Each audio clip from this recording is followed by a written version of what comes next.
तिथं गेल्यावर मला थोडं मनाला थोडं गावात आलो की तो थोडं गावकरी म्हणजे गावकरीच बनतो मी.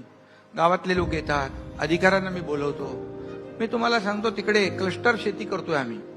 ही सगळी शेती करतोच, पण इतर माझी एकट्याची नाही, इतर गावकऱ्यांना क्लस्टर शेतीला प्राधान्य द्यायला लावलंय. सेंद्रिय शेती होतीये तिकडे, सगळ्या प्रकारची शेती होतीये.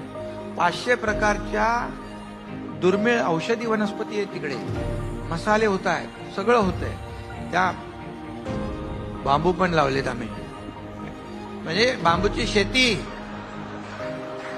त्याच्यातून लोकांना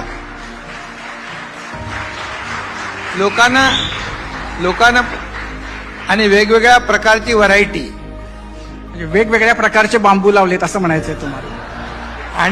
आणि तुम्हाला मी सांगतो माझी संकल्पना काय. कशाच्या बद्दलची? बांबू लावायची? नाही, ते तर वेगवेगळ्या टाईप, वेगवेगळ्या व्हरायटी, वेगवेगळे ते काय बांबू म्हणजे शेती. लोकांना पैसे मिळत आहेत.